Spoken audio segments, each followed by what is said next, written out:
Okay, well today was day one of our Romanian adventure. So the adventure started crazy early because I had to get up at 4:30 to catch a bus at 5 to take me to a different bus that would then take me to Luton Airport.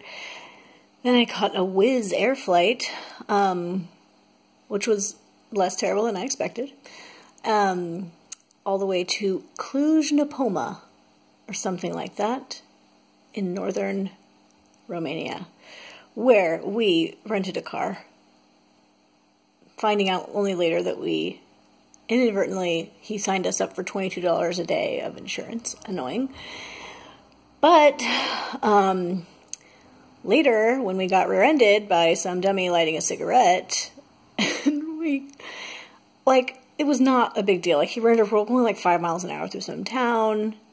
This kid, just rear-ended me. He was, didn't speak any English. I called our auto company, the car hire company, and they were like, you have to go to the police station, fill out paperwork, and I'm like, oh my gosh, you've got to be kidding me. I don't want to spend a whole day, dealing with, a scratch in the bumper, but they had, their policy was, if anything happens, it's, €1,500, and anyway, I was like, I just don't want this to get slammed on me. So, anyway, we spent probably 2 hours at the police station. The police officer was very nice, but I filled out all these forms and stuff. I had to do a breathalyzer test. That was the first time I've ever done that. Breathalyzer test. Then, I don't know, it was a bunch of paperwork. And then finally we were off. Drivers in Romania are crazy. And I mean, I've driven in Rome, and I've driven in Spain. I've driven in all these crazy big towns, right? But, they just, the highways are just two-way highways. And so you'll have big, huge lorries and little cars, and everybody's overtaking. And we drove behind this guy with a ton of wood, tie it on the top of his car with a string, basically, and a bathtub, of course. And it's just insane. So we finally made it to this town. What's the name of the town? Where we are now? No, where we went before. Anyway, it sounded like dinosaur. Sigiasoara. I was like, it sounds like dinosaur. Sigiasoara. And we were kind of just flustered, and we're like, oh, should just keep going and whatever.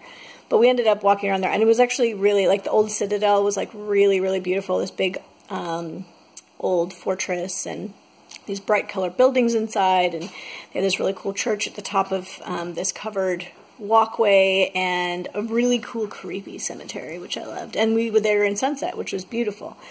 So it was worth all the craziness, but it was super crazy.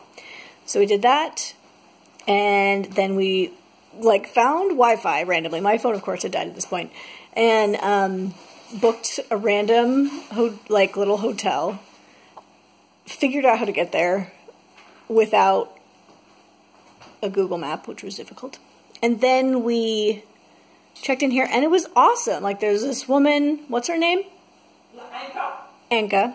Anka. Apparently a very classic Romanian name, Anka, and she was just our little Romanian mom. So we got here, and we hadn't had any food. It was 9 o'clock, and so she's like, oh yeah, I'll make you dinner. So she made us chicken, and she made homemade French fries, and we had a tomato salad that was cut up from the garden, and this yummy potato bread that apparently is local. And anyway, and then she was telling her our plans, and she helped us figure out our plans. So of course we hadn't planned anything, and she was just super great. And so we that helped plan out our trip a little bit, and we made some good plans, and turned out to be a really lovely day with some kinks in it. But so far, so good. Romania has treated us well. It was a really annoying day in some ways, but it turned out great in the end. So it was awesome.